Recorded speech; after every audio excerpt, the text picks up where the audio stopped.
How about you, Mr. Connor? You drink, don't you? Alcohol, I mean. Oh, a little. A little? And you a writer? I thought all writers drank to excess and beat their wives. You know, one time I think I secretly wanted to be a writer. Damn, dude. You don't need to come out with that wife-beating stuff. Damn, dude. And we're supposed to like you. No. Carrie.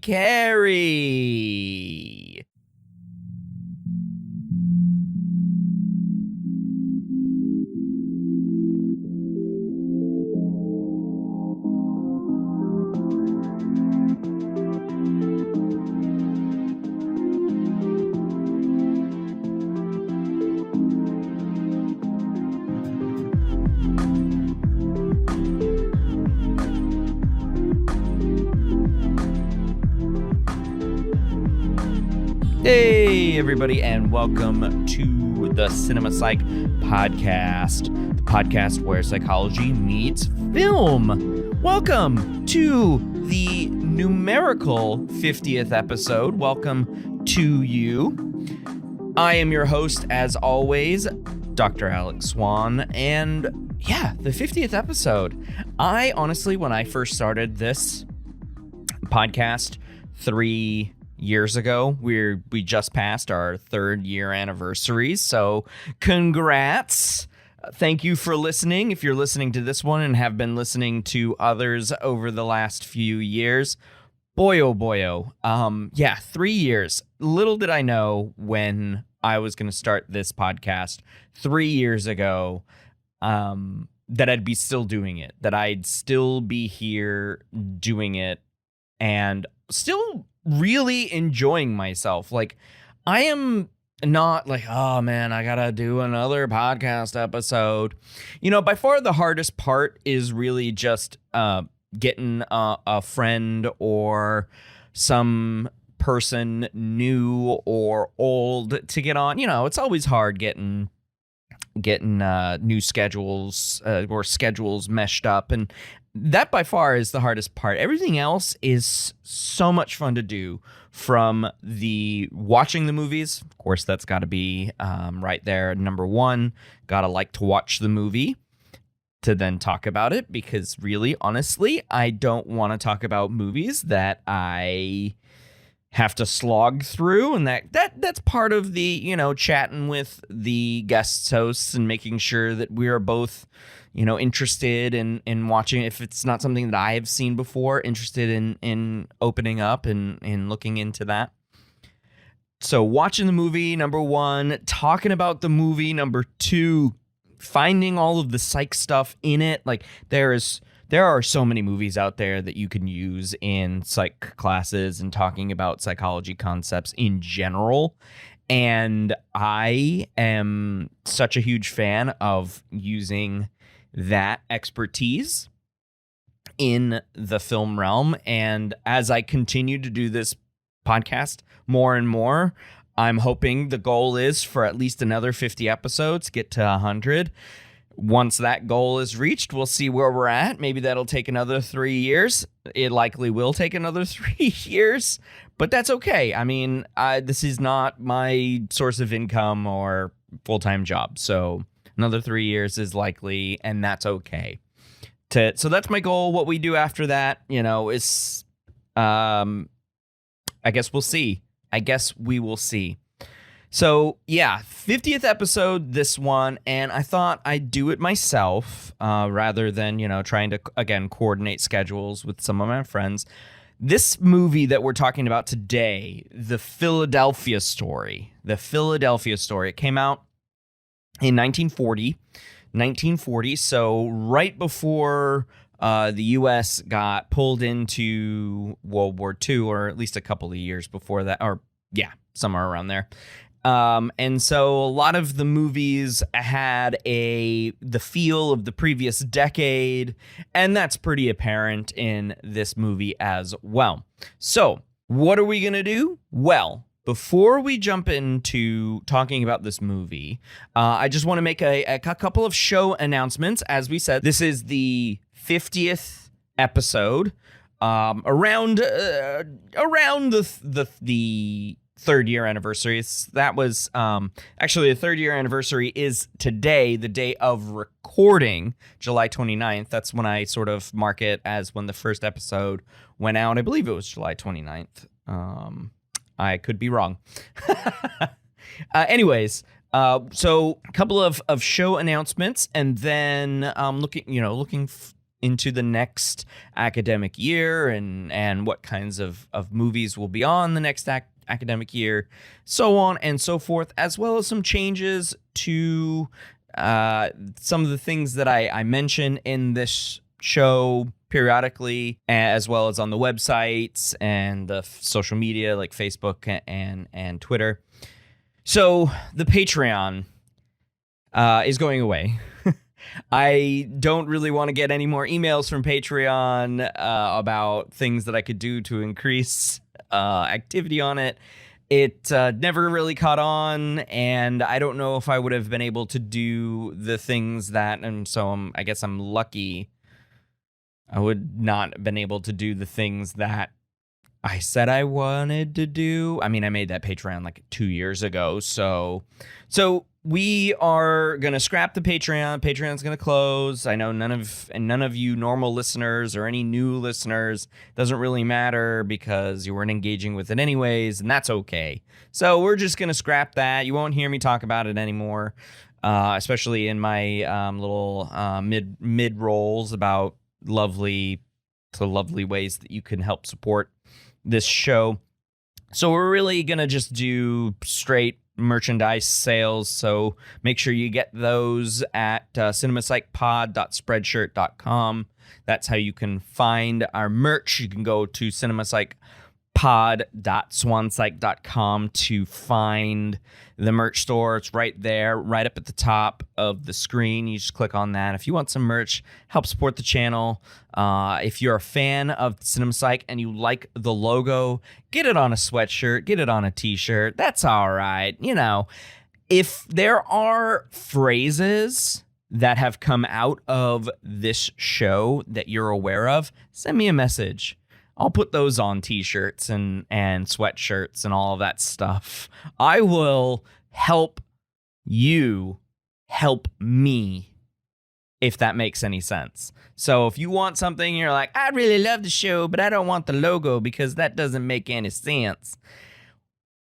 But I do want this phrase he always says, or this joke he always says. I love quoting people. You know what I'm saying? So if that's your jam, send me a message and let me know if there is a phrase I overuse.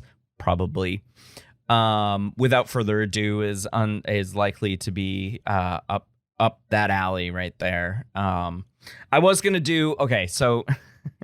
This was me like thinking, what am I gonna do for the 50th episode, the 3-year anniversary, and I was gonna string together all of my hey guys in a thing, and it would have been, I think it would have been hilarious, but I understand if you would have been like, what? So I'm probably not going to do it just because I don't really have the time to go through every single episode and just cut out that chunk. But if you feel like you want to do that and you've got some editing skills, please be my guest, and paste together all of my hey guys, all of that. Paste those all together, all 50 times. That would be amazing. So anyways, PayPal, in addition to the merch. So if you want to help the show, pay the bills, I would, I wouldn't say no to that. I appreciate all of the help that you might be willing to support. It's just enough to buy me a coffee, maybe. I'm not looking for a whole, hosting arrangement. That's totally fine. I don't need that. But if you want to support the channel in some ways, really my favorite thing, if you do this, if you love the show and you love the people that are on this show, buying merch would be the best way to support this channel, mainly because you would help advertise it as well. I mean, I'm not going to be sneaky about it. it shows me that you like the show, and you like the podcast, and the content and the people that are on it. But then it also does act as another way to advertise it. And you're like, oh, what's the Cinema Psych podcast? Oh. See, that's how we grow audiences. And oh boy, I would love to grow this audience. I'm okay with the audience that I have now. Don't get me wrong. I would love to grow it, though. I don't have a lot of means to grow it, and that's okay, too. Again, I like doing this show. And we'll do it for however many lives it takes to get to my ultimate goal of 100 episodes. We've got 50 more to do after this one. So, yeah. Let's do it. Coming up in the next year for the show, we've got Jason Spiegelman returning next episode, and he's going to bring along a fun movie that near and dear to his heart, I suppose. We'll find out more. And one you might not consider to be psychology relevant. I mean, of course, I'm going to argue that all movies are psychology relevant. But in this case, I don't think so. And then we've got some common ones coming up. We've got, oh boy, what else do we've got coming up? Oh, yes, and Jordan Waggy is going to be coming up soon in an upcoming episode. We're going to talk about a movie that used to be one of her top ones, but with her current research focus, kind of makes her cringe. What is she talking about? Stay tuned for that episode coming in a couple of months. And we're going to be welcoming some old voices and some new voices to the show. So stay tuned for the next, 10 or 20 episodes. You'll see. Actually, not see, but hear, of course. You'll hear what we have in store for you. I am looking forward to it. I hope you are looking forward to it as well. All right. Those are the announcements that I wanted to make about the show. Let's jump in to the movie discussion without further ado. Okay. As I said, it's just going to be me today. It's just going to be me on this episode. And we're going to be talking about a movie that I watched a few weeks ago, last month, for the first time. Because I have been going through the AFI's top 100 American films, and it's on both lists. They made one in 1997 to commemorate their 100th year anniversary, and then they made a 10-year follow-up back in 2007. This movie, The Philadelphia Story, that is the trademarked. It's not a Philadelphia story, it's the Philadelphia Story. Is on the AFI list, and I was like, well, I'm going through these AFI movies, top 100 movies. Which ones can I watch? And so I've watched several that I hadn't seen before. I think about at 60 out of the 100 now. There are a few on there that I'm like, I don't really want to watch. I don't. So, it might be slow going getting those last 15 or so, but that is the goal. The goal is to watch all 100 and maybe all 100 plus, because there are two lists where some movies left from the 97 version to the 2007 version. So, anyways, that's the goal. That is the goal. Watch all the movies. And so I ended up watching this movie, and I had a great time watching this movie. I had a great time. It again came out in 1940s, so the sensibilities of this movie are quite different from any rom-com that you would see today. But I feel like there are a lot of tropes that sort of start burgeoning in this burgeoning tropes for rom-coms that come out, starting in the 1980s. So we're talking like 40 years later, 1980s and 1990s, and of course into the 2000s when trope after trope after trope So this movie particularly is one that I like because while it has, 1930s, 1940s sensibilities as opposed with traditional gender roles and how they consider stories and all that sort of thing, I really enjoyed it. Save for the casual domestic violence line from Cary Grant. People probably thought that was super hilarious back in 1940. It is probably the cringiest aspect of this movie. And for something that came out in 1940, that's saying a lot. I mean, don't get me wrong. George Cukor, who directed this, he towed the line a little bit. I mean, it is a very time-linked cultural movie, right? As many movies are, right? Just like considering the overt racism in Dumbo, for example, or the way that D.W. Griffith made the KKK seem like the good guys in A Birth of a Nation. So, of course, this is a movie of its time. It stars the amazing Katharine Hepburn. And one of my favorite things about Katharine Hepburn is that she had this... her accent was very high mid-Atlantic of the time, right? So the mid-Atlantic accent is like, I don't know what you're talking about. I think you're crazy, right? So it was that blend of Eastern United States, mid-Atlantic / North Atlantic, maybe not quite New England, and then a few bits and pieces of British pronunciation. Hello, fancy seeing you here. And so that was the mid-Atlantic kind of accent of the 20s, 30s, and 40s when talkies, especially late 20s into the 30s, when talkies, sound movies started making their headway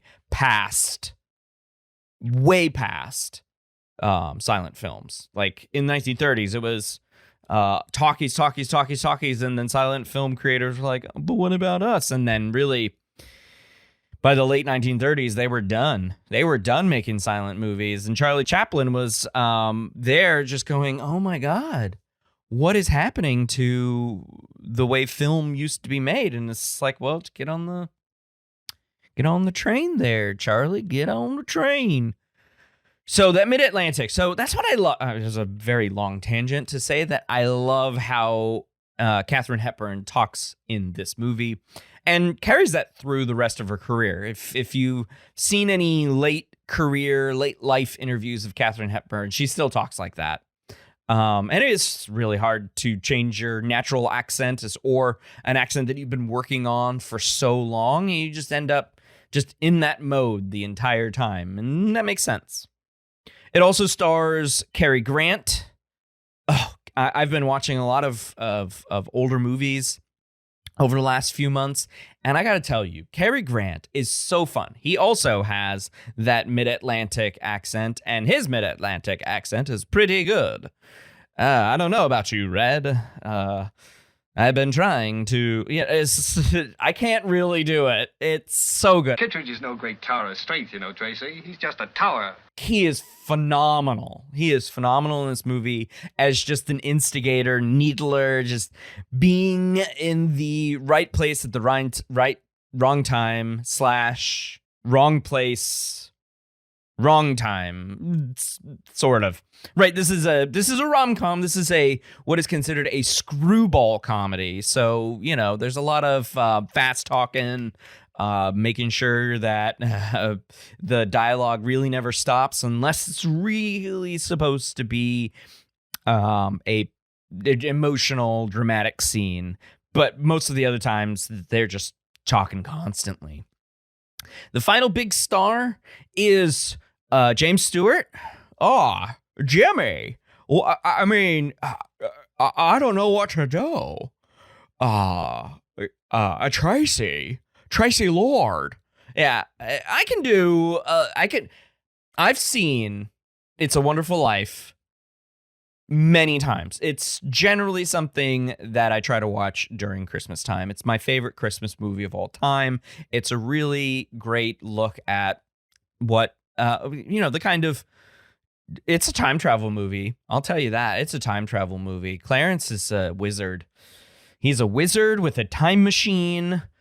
I don't care about all the angel stuff. He is a wizard taking him on a time machine into an alternate reality. It's an alternate timeline movie. Thank you, MCU. It's an alternate timeline movie. Anyways, I love his character in that movie. And he sort of plays a down on his luck writer in this one, which does have a lot of parallels to the movie that he makes a year later in 1941, which is It's a Wonderful Life. So, I mean, he has the same affectation. He won the Oscar for this. He won Best Supporting Oscar for Best Supporting Actor Oscar for his portrayal in this movie, and he thought, that is ridiculous. He said it himself when he accepted the award that year. This was only the second Academy Awards, I guess. The second annual Academy Awards, because the first one started in 1939. So he won then. And he has said repeatedly that it was likely past credit for Mr. Smith Goes to Washington, which came out the year prior, 1939. So I got to give Jimmy here a pass on that. I think he did phenomenally in this movie, and he goes all the way. He goes up and down, sideways. He tries to needle everyone just the same as everyone's needling him. And one of my favorite scenes is of James Stewart, Mike, in the movie, or Macaulay is his first name, but he goes by Mike, goes to C.K. Dexter Haven's house, played by Cary Grant, drunk, fake drunk, obviously. It's always lovely seeing older actors, or at least, back in those days, act drunk. Now, if that's not something you haven't seen before or haven't paid too much attention to, oh my gosh, you need to do it. It is so fun, especially Stewart in this role. So he goes to Dexter Haven's house, and he just thought to himself, in this take, I'm going to start hiccuping. George Cukor didn't know he was going to do that, and neither did Cary Grant. And in the scene that was put to film and put in this movie, Cary Grant smirks and puts his head down so he doesn't full on lose it. Then he ad-libs, excuse me, to one of James Stewart's hiccups. Phenomenal, and they just play off each other. They just go back, and then James Stewart ad-libs, I've got the hiccups. Can I have another drink? And to get rid of his hiccups, he pours himself some more champagne. I love it. It's so good. It's so good. Oh, I wonder if I might borrow a drink. Certainly. Coast to Newcastle. Yeah. Hmm?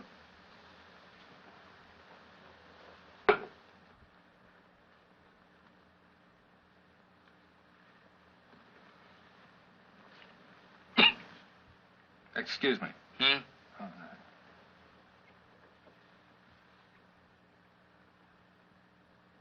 no.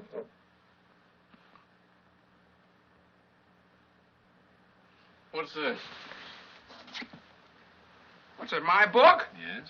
C.K. Dexter Haven, you have unsuspected depth. Oh, thanks, old chap. But have you read it? Well, I was trying to stop drinking. I read anything. And did you stop drinking? Yes. Your book didn't do it, though. Are you still in love with her? Or perhaps you consider that a very personal question. Not at all. Liz thinks you are. Liz thinks you are. But of course, women like to romanticize about things. Yes, they do, don't they? Yes, they do, don't they? I don't know. I can't understand how you can have been married to her and still know so little about her. Can't you? No, I can't, you. I have the hiccups. I wonder if I might have another drink. Certainly. Thank you. So those are the main players. Ruth Hussey is also in it. She plays the foil to Mike Connor, James Stewart's character. She plays Liz Embry, his photographer. All right, so let's talk about this particular, and then we'll get into the psych stuff. Okay, so the movie is about Philadelphia socialites Tracy Lord and C.K. Dexter Haven, who impetuously and impulsively get married and get divorced really quickly. The reason for the divorce, well, Tracy can't stand Dexter's drinking, and Dexter drinks because he can't stand Tracy's constant needling. And so their divorce, which is portrayed without dialogue in the beginning of the movie, involves them pushing each other and her tossing out his golf clubs, and it ends with him grabbing her by the face and just shoving her backwards into the door so he can leave. That domestic violence that we were talking about. Whew, rough. In any case, fast forward to a couple of years later, it is announced that Tracy is marrying an up-and-coming dude named George Kittredge. And he doesn't come from money, but he's made a name for himself in finance and other businesses. And, nouveau riche is a term that's given to him as, just somebody who worked their way up through the business world. He's also an aspiring politician, and he idolizes Tracy, etc. Now, on the other side of this setup is Mike Connor, James Stewart, and Liz Embry, played by Ruth Hussey. They work for a tabloid magazine called Spy Magazine, and they hate it. They both hate it because they both hate the publisher and editor-in-chief by the name of Sidney Kidd, and they want, and he wants the two of them to go spy, hence the name, on this wedding. And the cover story is that they are friends with Tracy's brother, Junius. So they have that. So they get invited over to the Lord Mansion. And because they're guests of, or they're friends of, I should say, the brother, Junius, who, it's not actually real. That's just the cover story. And that they were invited to the wedding by Junius. And so their goal is to get the real story on why Tracy is marrying George Kittredge and all of this. And they end up getting invited into like the inner circle. And, it's very, very strange. The idea is that they already know that Mike Connor is a writer and he's just writing about the lords, including how Tracy's father, Seth Lord, was caught with a showgirl, and so the idea is that they were gonna release the Sidney Kidd was gonna release these to say that Seth Lord is having an affair with a New York showgirl, yada yada yada. And so this whole web of ridiculousness is how the rest of the movie transpires. And throughout this, we see a fighting, if you will, over Tracy Lord by Dexter, by Mike, and by George, her fiance. So her ex-husband this new random dude in her life and her current fiance, soon-to-be husband. Well, just to put this to bed, spoiler alert, it's been out for 62 years. Tracy does not get married to George Kittredge, and instead she gets married back with Dexter Haven. She gets remarried to her previous husband, and that's because of the way the movie is built. It's built for Tracy to learn about herself in a less glamorous way, to be exposed to who she is as a person from all of these different people, the three guys who are trying to vie for her affection, whether, the whole Mike Connor thing is really just a proxy for his affection for Liz. That notwithstanding, I mean, ostensibly, they are all trying to get to Tracy. But it also there's a poignant scene between Tracy, and her father regarding these allegations of an affair and all of that. And so there's a back and forth between them. And so the main psychological thing that I want to talk about after we go through some of the main stuff, actually, the main thing that I want to talk about is how Tracy comes to learn about herself. And so this is one thing that I teach when I teach social psych. I'm going to be doing that this coming semester for organizational leadership folks, is how we formulate our self or our sense of self, and how do we come to get to that information regarding our sense of self? Who do we think we are, and what are the sources of information that give us what we think and who we think we are? And so I think when I was watching this the first time, I was like, this is clearly the aspects that I talk about with formulating the self.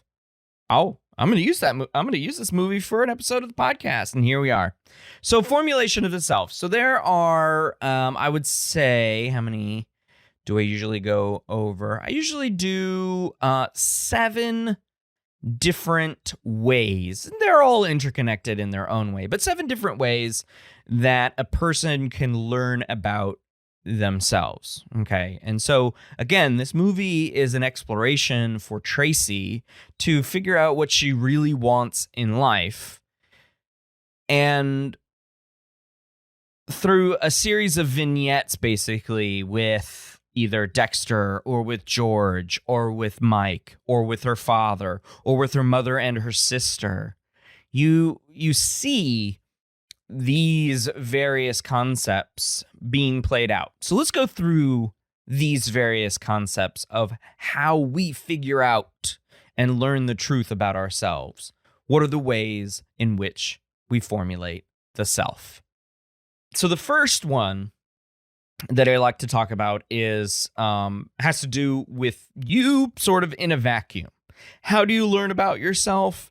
And the things that you like, the things that you dislike, the things that you want to do, the way that you behave, all of that stuff. Well, it comes from a lot. I won't say all. Like, a lot of it comes from just exploring your memories and exploring your experiences through introspection.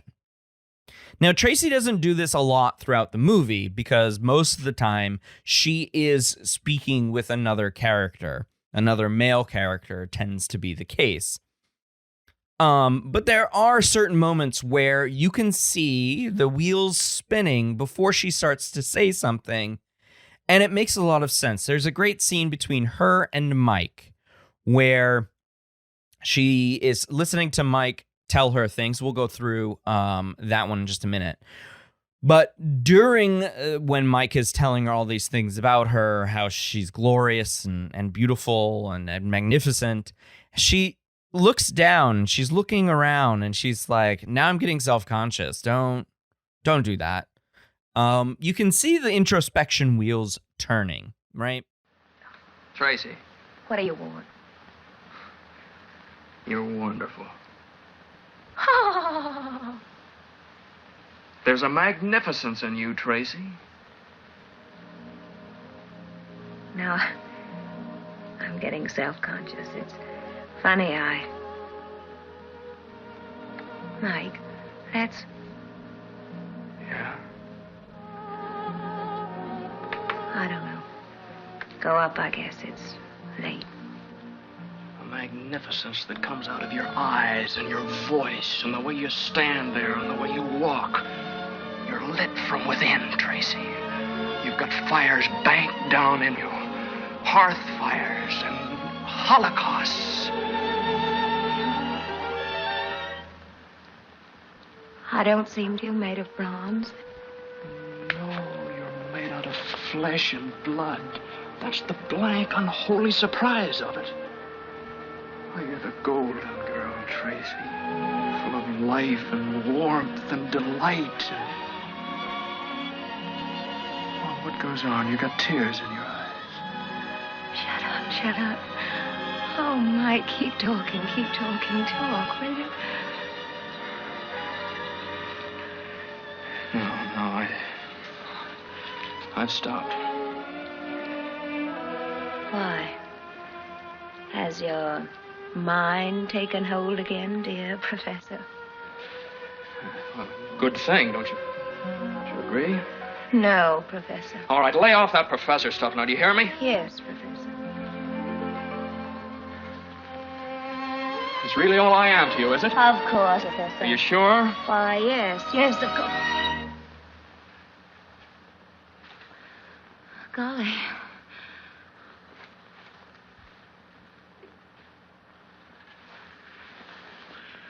Golly, Moses. Tracy. Mr. Connor. Let me tell you something, No, don't all of Tracy. a sudden I've got the shakes. It can't be anything like love, can it? No, it mustn't be. It can't. Would it be inconvenient? Terribly.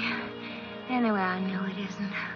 Oh, Mike, we're out of our minds. Right into our That hearts. old music. Yeah, it does, doesn't it? Tracy, you're so As if lovely. my insteps were melting away.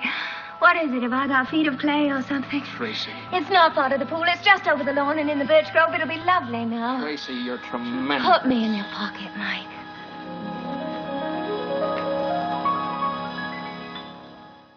So there aren't very many self-reflective scenes, but there are very poignant self-reflective moments. The first one, for me, has to be how she finally gets the courage after learning that Sydney Kidd has the photos of her father.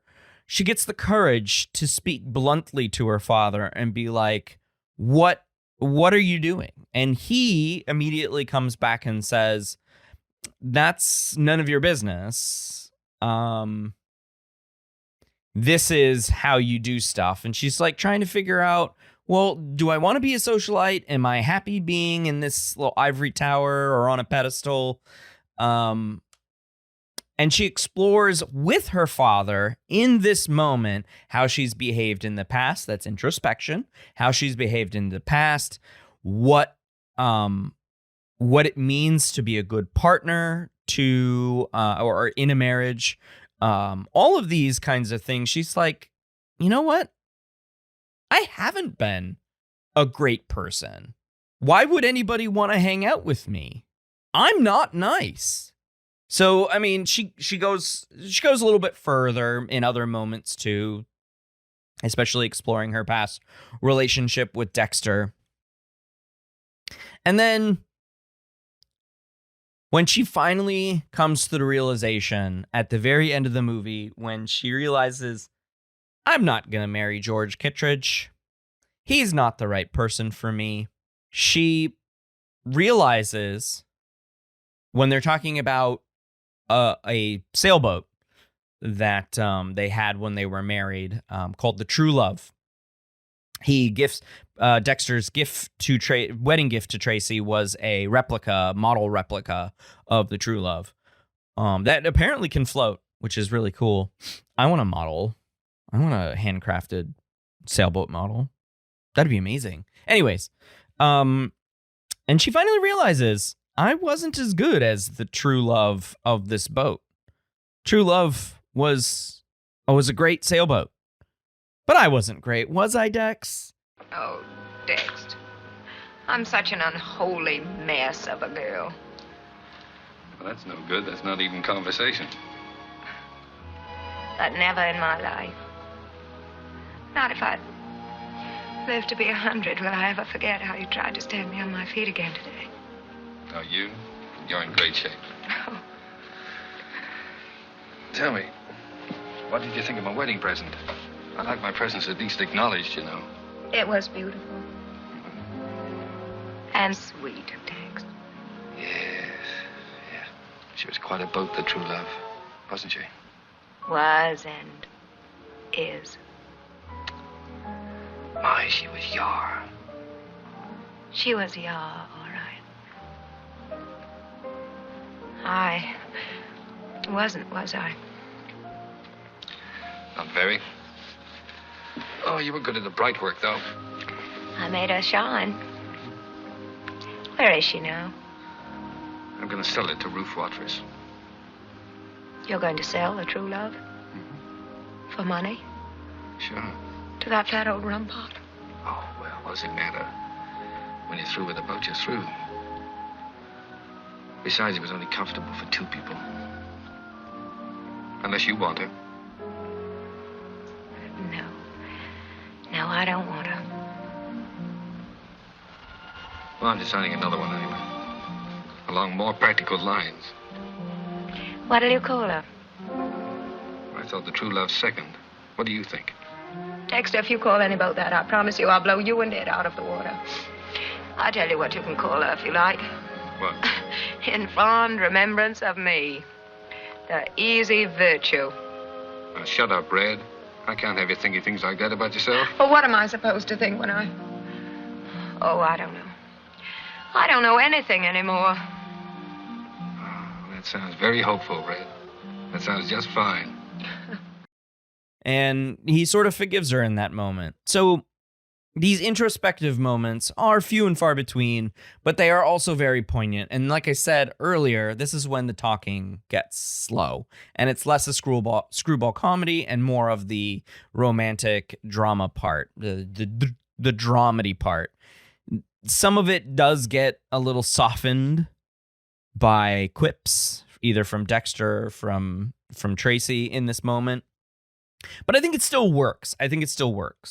Now, the second way, and this is by far the vast majority of the movie, the second way that a person learns about themselves and comes to know their self is through what is called reflected appraisals. This is when we learn about ourselves by interacting with others. So this, as opposed to introspection, has to be done with other people. You have to do that. You can't. Introspection can happen with or without people. Most of the time, it's without people. But reflected appraisals require others. Okay, and this is seen throughout the movie. And we learn things from other people about Tracy.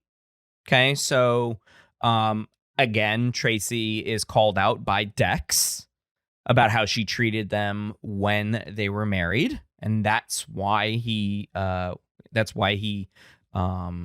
was driven to drink, because she was always nitpicky and was just not a nice person toward him. How cold she was, how top of the food chain idea that was in her head, maybe a little bit of youthful ignorance. Okay. There's one great scene where Dexter says to her, That's the gist of it. Because you'll never be a first-class human being or a first-class woman until you've learned to have some regard for human frailty. It's a pity your own foot can't slip a little sometime. But your sense of inner divinity wouldn't allow that. This goddess must and shall remain intact. There are more of you than people realize. A special class of the American female. The married maidens. So help me, Dexter. If you say another word, I'm through, Red. For the moment, I've had my say. And then Seth Lord says, you have everything it takes to make a lovely woman except the one essential, an understanding heart. And without that, you might as well just be made of bronze. right? So Tracy's constantly being told that she's been really unapproachable over the last several years. You know, as she's grown up and gotten older, she can't just be mean to people. And then on the flip side, as she's going through this tumultuous 24, 48 hours before the wedding, she meets this guy named Mike who is sitting there telling her how wonderful she is when they're both drunk. It seemingly ends up as if they go to bed with each other until the next morning when they both say that they didn't do any silly things. It was just really early in the morning and they were down by the pool and they never actually went back to their rooms. So you've got this juxtaposition between who Tracy was and how she is behaving now. And there is some disconnect there, which is obviously good news for the end of the story. Tracy ends up, revealing to Dex that she's sorry for how she treated him. And she wants to try again. And that's why they end up getting married at the end of the movie. And that she says to Mike, like, it was never gonna be you and it was never about you. You kind of just helped me along there. So these reflected appraisals help Tracy figure out who she is from the inside so she can better understand herself. The third way that I like that I like to add when I tell when I talk about formulating the self, socialization. Okay, this is a big one for the movie because it is pretty important that Tracy, her the Lords, her family, Dexter, Haven are all powerful families in the Philadelphia area, and so they are elite of the elite class. They are socialites. They pretty much don't need to work, and so they don't get that kind of self-exploration through the hard work. They kind of just have things done for them, and they can do whatever they want, basically. And this is how Tracy is socialized. And so you can imagine that that's a very cold world to be in. And this is somebody speaking from the outside in of that world. I'm not a socialite. I've never been rich, so I've never been wealthy or by any stretch of the imagination. So it just seems like that's that kind of, and that gets portrayed in media a lot, right? That kind of behavior, that kind of socializing. And we kind of have this great juxtaposition between Tracy, one of the main female characters, and Liz, who wasn't raised with a silver spoon, and how they act with each other. It's quite fun. It really is. And then a fourth way, context, right? So the context of this plot matters, right? It's a loose plot, but the context matters, right? We're talking about a marriage, and we're talking about all of the things that come into a marriage, all of the buying for affection, all of this stuff. So marriage is a pretty big deal, right? I mean, you're going to, go into a partnership with somebody legally and financially and all of that. And of course, the love thing is a part of it. And this is a big thing in, 1940s US too. It's like, what does the marriage signify? Of course, this is Tracy's second marriage, and this is George Kittress's first marriage. So there's a lot going on there, right? But the context is important for Tracy because this context, this situation, gives her the impetus to start self-reflection, to start figuring out who she is, who she wants to be into the future. And so it's, according to Dexter, it's a perfect time for her to be doing this. Does she really want to be marrying a man like George? And she realizes that no, she doesn't want to marry a man like George. And that's because he idolizes her. And while that seems like an important part for a marriage, it's not important for Tracy, she comes to find out. Oh, George. To get away. Somehow to be useful in the world. Useful? You, Tracy? Oh, I'm going to build you an ivory tower with my own 2 hands. Like fun you are. You mean you've been in one too long? Well, I mean that and a lot of things.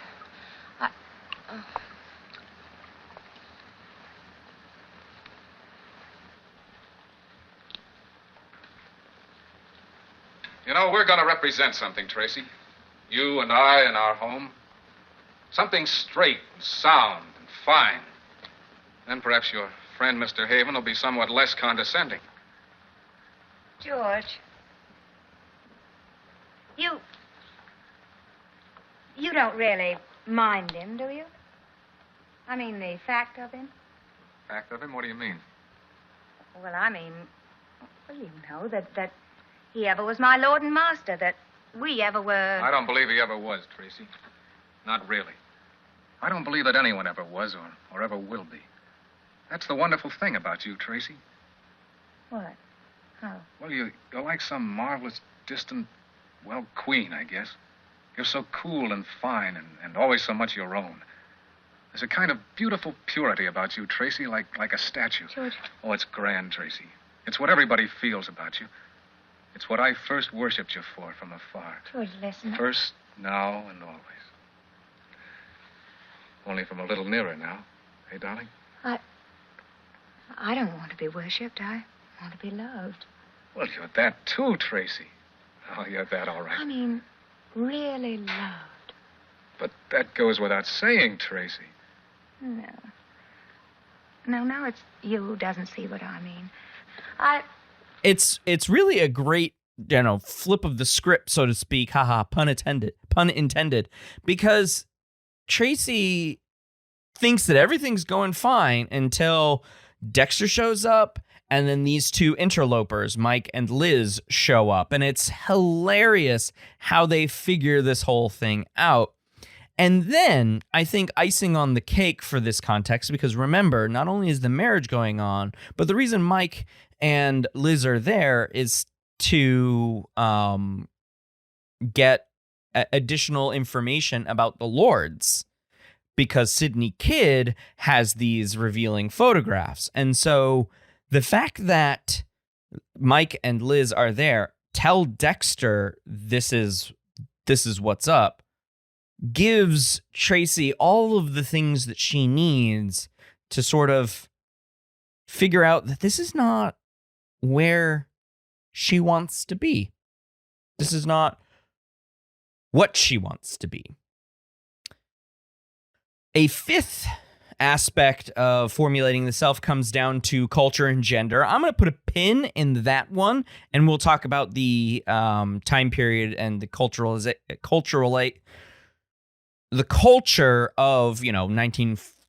late 1930s, early 1940s America. So I'm going to put a pin in that one. So the next one I want to talk about is social comparison. Social comparison is comparing yourself to others. There are different ways that you can socially compare. You can compare to the people who are in a class above you. You can compare to people that are yourself to people that are in a class below you. You can make a same class comparison. There's a lot of comparison going on in this movie. Most of it is really just from the Mike and Liz, not rich people, trying to make ends meet, doing the things that they don't like doing because it pays the bills. That's why Liz is not, the kind of photographer that she wants to be, and Mike is not the kind of writer that he wants to be, because they need to pay the bills. And so there are these upward social comparisons from them to the Lords and Dexter Haven, and a lot of mouth flapping about that. And then there's a lot of downward comparisons, although many times downward comparisons make somebody feel better about themselves. It's a boost to self-esteem.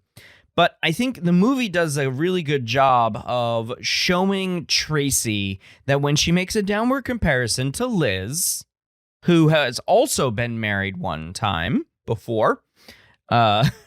One that she doesn't like to talk about, one that she doesn't offer up in conversation, and only said out loud when she is asked to be Tracy's maid of honor. And she's like, a matron of honor. A guy named Joe. Yep. Well, that's enough of that. And so even though Tracy's making downward comparisons to Liz, they do have a lot of things in common. And it's not so much to make Tracy feel better about herself. That would probably make her more snooty as a Philadelphia socialite. It actually works in the opposite direction, makes her feel a little more bad about herself and how she had been acting, according to, Dex and her father, Seth Lord, and what they said about her when I mentioned, self or reflected appraisals. And I think that's really smart because it grounds Tracy as the time goes on. We get closer to the wedding day, the wedding morning. She's just like, Liz doesn't have all of these problems. Why am I the way that I am? And she uses Liz for that comparison. It's great. It's a great downward comparison, and throughout really gives pivotal moments to how Tracy recognizes how poorly she's acted in the past. Finally, a final way that we learn about ourselves, after gender and culture, which I've put a pin in. Self-perception. So this is Daryl Bem's self-perception theory. It spawned out of Festinger's cognitive dissonance theory. And the idea is that we want our attitudes and behaviors to align. And so how best do we do that? Well, we observe ourselves. We observe ourselves doing things. So this is kind of like introspection, except introspection is just thinking inwardly. This self-perception theory is based on looking at my behaviors, doing what I'm doing, and then thinking, oh, I like that or I don't like that. And then aligning my attitudes to my behaviors because I'm apparently doing this. And so why am I doing this? Well, it's because I like doing this, for example. I use pizza. Why do I like pizza? Well, I ate it one time and I really loved it. So I ate it again. And I really liked it again. And so I can say that after several more iterations of this behavior, eating pizza, I can say that my attitude is that I really enjoy pizza. And so this is perhaps one of the stronger ways that we learn about ourselves. And one of the pivotal moments in the movie is when she confronts her father about these photos and whether or not he really had an affair with this showgirl. And he gives her a stern talking to, and it's like, it's none of your business. And even if I did, it's none of your business. And it's between me and your mother. And you should probably think about yourself before you start accusing me of all of these things. You should look at yourself and the behaviors that you're doing. So very related self-perception and reflected appraisal. And so she figures it out from drinking alcohol one night with Mike. And it really just sort of, it's an epiphany to her, I suppose. As far as the self-perception is concerned, it's an epiphany to her that she learns about herself in all of the, less than stellar ways. Like, let's be honest, getting blackout drunk and kind of not remembering the vast majority of the night, not a great idea. By any stretch of the imagination, could end very poorly. You could die, if you get that drunk. So. And this is only the second time that it has ever happened to her. And she recognizes that this is only the second time that this has happened where I've gotten this drunk and I've done this amount of weird behavior that perhaps maybe I'm more like that weirdo than I think I am. And that, again, helps the the rest of the film sort of wrap up after this weird night with Mike wraps up, and then of course she has more introspection, etc., and she figures it out. And then the end of the story is boom, married to Dex. Marriage number 2, married to Dex. Okay, so I mentioned the gender and culture, right? And I've sort of sprinkled throughout the explanation here. The movie was set in 1940. It's 1940s U.S. sensibilities, right? So it is more than not that time period, and lots of traditional gender roles are apparent, right? So especially when we consider that traditional gender roles tend to be stronger the higher social class you go up. So there are exceptional roles for men and exceptional roles for women, and they're very segregated, especially in this socialite class where the women are meant to be hosts and the men are meant to be, the ones who bring the money home.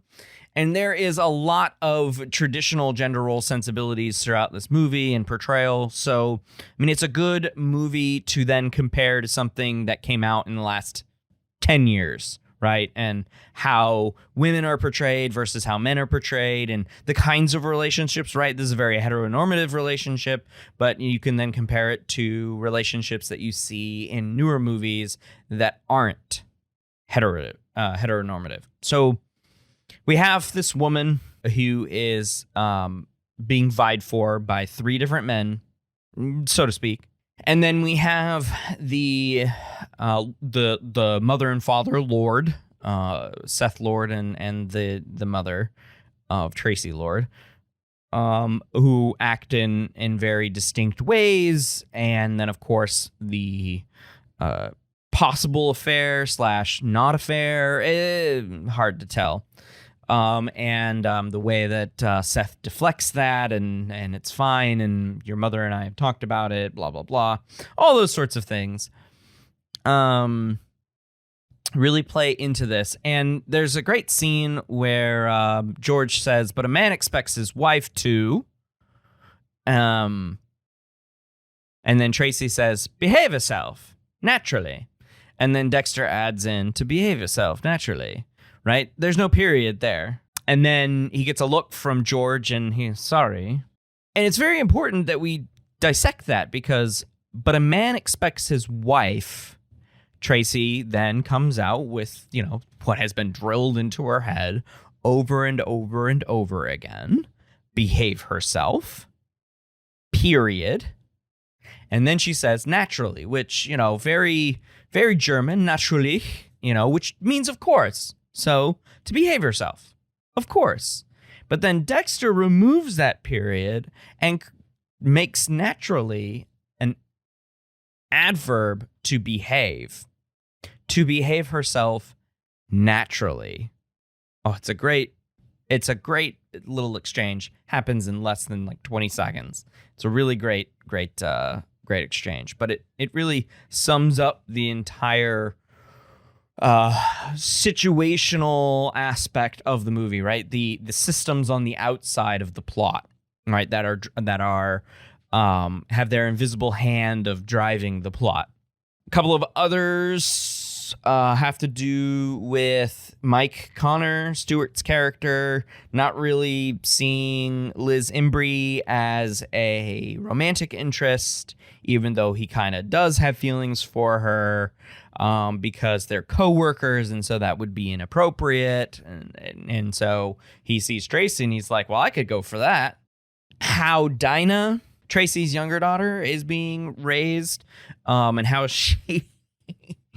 oh, my God, she's some of the great comic relief in this movie. But, she's, when the guests first come, she's trying to impress them with her ballet skills, her French speaking skills, her piano playing skills, just trying to, impress them with all of her talents, because women are only supposed to be looked at and gawked at and to be admired for all of their talent and beauty, where men are the ones who get the work done and all of this stuff. So, and of course, this is played to an exceptional T, with the fact that their brother, Junius, is never in the movie. He's never there. And so he can be absent, and he can do whatever the F he wants, because he's a man, and he's a lord man, so, he can do whatever he wants. Whereas Dinah has to put on this show.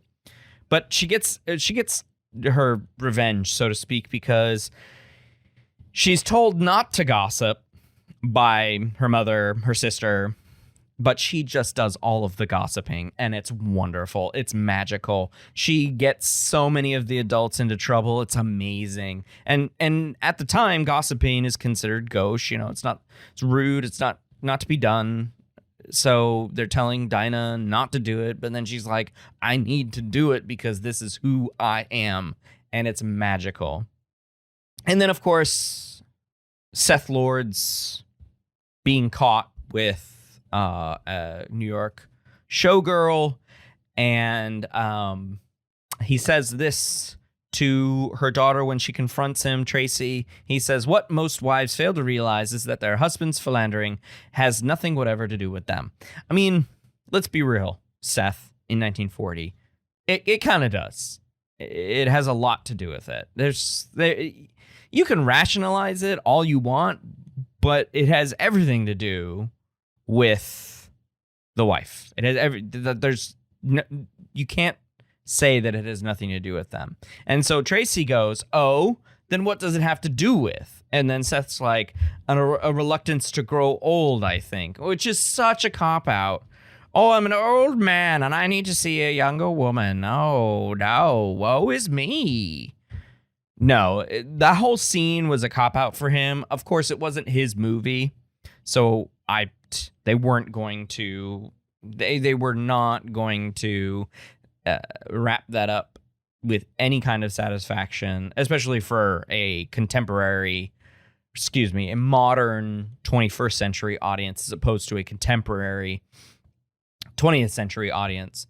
Would probably not care. It was like, oh, he did or he didn't, whatever, it's fine. We're following the rest of the movie. Whereas we're like, wait a minute, did he? Because that's some shit, what he just said to his daughter. It has nothing to do with her. It's 100% my problem.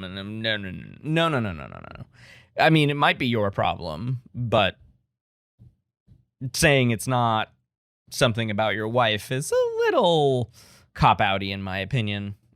I probably could be more eloquent about that if somebody wanted to press me further, but since I'm not, chatting with somebody on this one, I think my read of the situation is pretty 1940 from me, right? So shut up, daughter of mine. You have no idea what this is, and it's none of your business. I'm gonna do me. That's my read of Seth Lord. I'm gonna do me. All right, man. If you're happy with that. Obviously a fictional character, so he probably is happy with that. Anyways, that's what I found in the Philadelphia Story. If you want to talk to me more about this movie, if you haven't seen it, I would love to talk about this movie more, because it has jumped to one of my all-time favorites. As far as the dialogue, the banter, the wittiness, the actors all playing off each other, I really do love the mid-Atlantic accent of the time period. It's so great. I wish more people still talk like that. Oh, my dear. Not too British, but not too American. It's all the rage.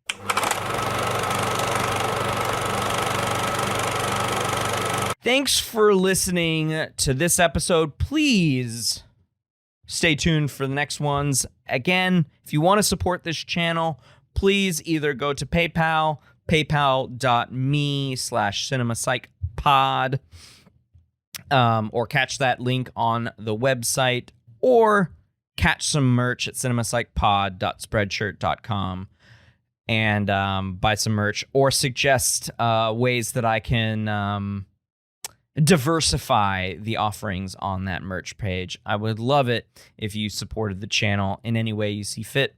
The other way to support the channel is to just keep talking about it. Keep sharing it with those 5 friends that we did a couple of years ago. Share it with 5 friends. They'll share it with 5 friends. And we'll just do the 5-friend challenge. Thanks for listening again. I really, really appreciate it. On to the next 50 episodes. Until the next one, thanks for listening.